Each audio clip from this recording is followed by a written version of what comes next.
Hey there, welcome back to my channel. If this is your first time of seeing my face, my name is Nay. I'm in my 20s and I make videos for young adults on how to save money, invest money, make more money, grow on your path to financial freedom and financial independence. So today I'm going to be talking about the 5 types of accounts that you should have for your finances, right? These are the accounts that will help you to make wealth, to create wealth, to save your money the way you're supposed to, and not spend on things that don't really matter. So the first account that I'm going to say is your normal account, which is your checking account. I believe everyone has this type of account. You can just walk into any bank, open the account with them. They ask you what type of accounts do you want to open, and you say you want to open a checking account. So that's the account that you use for like your day-to-day. You want to go to Walmart, you swipe your card. That's the account where the money is going to be coming from, right? So that's also going to be most probably your direct deposit account. The second type of account that you need is a savings account. Now, when I say savings account, I don't mean to go save in the same bank that you have for your checking account. Granted, your bank would have a savings account, but no. If you want to open a savings account, choose a high yield savings account. Now, you might ask me, what is a high yield savings account? These are accounts that give you a higher percentage yield. So now if your bank is going to give you maybe like a 0.1% yield in a year for the money that you put in your bank, a high yield savings account is going to give you more. High yield savings accounts out there is Ally or Ali, I'm not really sure how to pronounce it, and then there is Marcus by Goldman Sachs. That's the one I use. Marcus savings rate right now is at 3%. That's the one I use. You might say, oh, it's so small, like if you put in $7,000 here there, you might only be getting, I think, maybe like $12 in a month, but that is $12 that no one is going to give you, right? So a high yield savings account has a greater percentage yield than a normal bank account, right? During the pandemic, the yield interest went down to, I think it went down to 1.2% thereabouts, and then they started increasing it and increasing it and increasing it. And I believe it was last week that I just got an email from Marcus by Goldman Sachs that they had increased their credits, their interest finally to 3%. So that's a high yield savings account, which you need. So now, what money do you put in your high yield savings account? Your savings account is going to contain money that you're not going to touch. This money is not for your day-to-day activities. What you're supposed to do is, when you get paid, you take out the percentage that goes into your savings, you put it into that account, and you never touch it. That is where, like, if there is an emergency, and when I say an emergency, God forbid you were let go at your job or whatever, you are supposed to have saved up at least up to 6 months of emergency in that account. So say now you pay $2,000, or let's say $1,000 for your rent, right? You are supposed to have saved at least $6,000 in that account for 6 months for your rent for 6 months. If you pay $200 for your groceries, right? 200 times 6 is about 1,200, 1,200, right? So you're supposed to have 1,200 plus the 6,000 that is for your rent, plus all the other things you spend in a month. So say in a month, with your rent, your utilities, your groceries, your transport, your car notes, your everything, your living expenses, if it's 2,000 for a month, right? For 6 months, you're supposed to have 12,000, right? So what you're supposed to do, be able to save up to 6 months of your living expenses and put it in that account. You don't touch that account until there is an actual emergency. An emergency is not a birthday. An emergency is not a vacation. No. There has to be an actual emergency before you go in and touch that money. So that is for a high yield savings account. Then the next account we have is the brokerage/investment account. So this one is kind of like, when people say you buy stocks, you buy ETFs, you buy index fund, that is the place where you're going to buy all of those things, your stocks, your shares, all the investments you make. That is where you're going to make it. I'm going to do a video on these accounts, these different accounts, and kind of like how to open it, what you're supposed to do in each account. I'm going to do a separate video for them. But for now, what you should know is that for your brokerage accounts, there are like different brokerage banks. There's Fidelity, there's Vanguard, there's Charles Schwab's. You can choose the one that works the best for you. Personally, the one that works the best for me is Fidelity. I've been using Fidelity for the past a year and maybe 2 months now, and I absolutely love it. I use that account to get my S&P 500. That's the FXAIS. I use that account to buy all the other index funds that I need, and I'm going to go into index funds in another video to explain to you what index funds are, how to get them, how to buy them, the best brokerage accounts out there that you should use for them.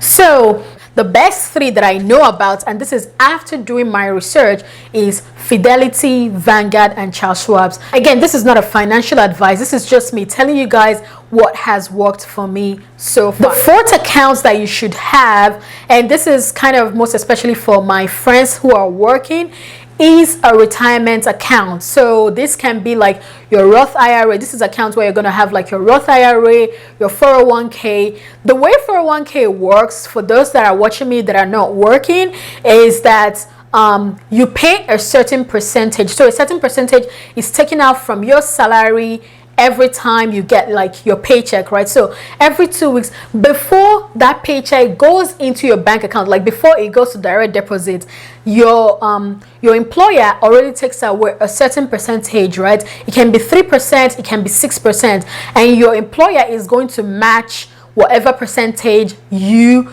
put into your 401k. So if you're putting 3% of your paycheck into your 401k, your employer is going to match that 3%, and they give you, and it's going to be 6% in total. If you're putting in 6%, your employer is going to match that 6%, and it's going to be 12% in total. And the good thing about 401k, all of these retirement accounts, actually, the good thing about them is that they are taken off before you are taxed, right? So it's kind of like before Uncle Sam takes out the taxes for your paycheck, that money is taken out. So that money is not taxed, right?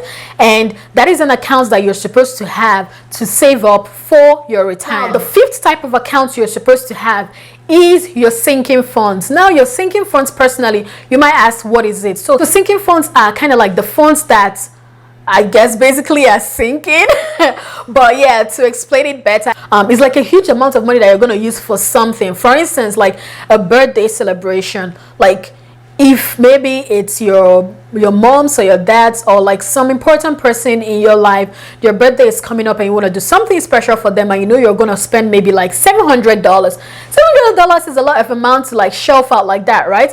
But if you have a sinking fund and you've been saving money in there, and say for instance you have up to 5k in that sinking fund, you can easily be able to take out $500 from that account and use it for the celebration. Now, what you should know is that your sinking fund is different from your savings account. Your savings account is for emergency, like an actual emergency. A birthday celebration is not an emergency. So for instance, if your sinking fund is going to be used for like birthday celebration, New Year's gift, Christmas gifts, vacation. If you want to go for vacation, you want to go to Florida, and you're going to spend like $2,000 there, and you already have like 5k in your sinking funds, that is something that you're supposed to use. You're not supposed to put in money. You're not supposed to take out money from your savings account, and you're not also supposed to take out money from your checking account. So that is what your sinking fund is for like Valentine, things like that, right? That is the sixth type of account that you are supposed to have. Then, of course, the next type of account that you're supposed to have is your credit account. I mean, I know like some people they don't want to use credit cards, but hear me out. Just hear me out. Credit card is good if you use it the way you're supposed to use it. Credit card is not free money. Like, I need to hammer this into everyone's head. Credit card is not free money. You are paying back that money. And what you should understand with a credit card is that if you don't pay back that money in full the next month, say for instance, you're owing $500 on your credit card and you make the minimum payment, say you make $50 and you're owing $450. By the next month, it's not just going to be $450 that you're going to pay. You're going to pay $450 plus the interest rate.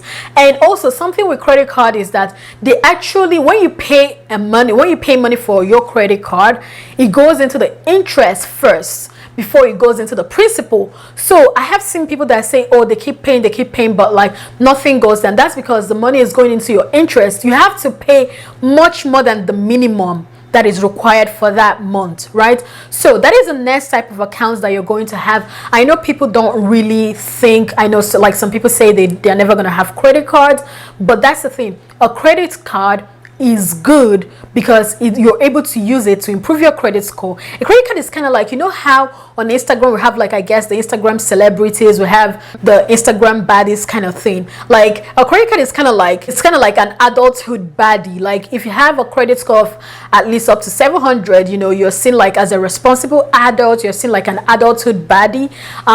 So a credit card is, you're supposed to have it, but the only thing is you have to use it well. Don't use it and think that it's free money. You only use your credit card when, for instance, you want to do groceries and you know you're going to spend $100 on groceries.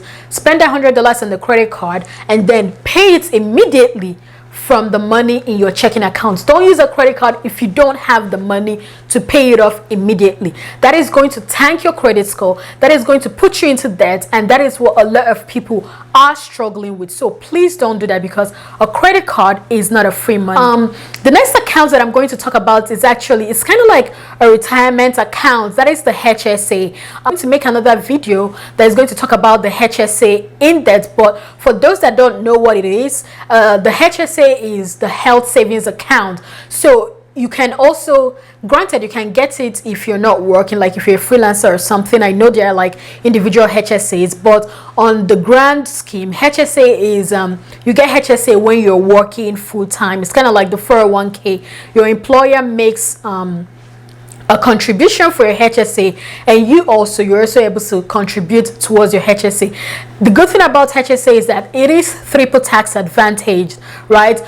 If you guys have watched my other videos, you know, like I have gone to the ER, like I have a condition that I'm, you know, kind of fighting and, you know, praying to God to totally heal me. So I am always going to the hospital, but my HSA has been saving me because a lot of the payments don't even come from my checking account. It's always coming from the HSA. Guys, these are the accounts that I think everyone should have, depending on where you are in life. I mean, of course, if you haven't started working, you wouldn't really have a 401k or Roth IRA or a HSA. But like the other ones, whether you're working, whether you're in school, you don't have to be putting in $500 every month. No, put in according to what you can afford. If it's only $20, that's fine and good. If it's only $10, that's fine and good. Like, it is your life. You know what is working for you. Don't look at another person's journey and think, oh, like Amaka is putting in $500 every month. I only have $50 every month to put. You're not Amaka. Amaka is not you. You are different. You're Chioma, she's Amaka, right?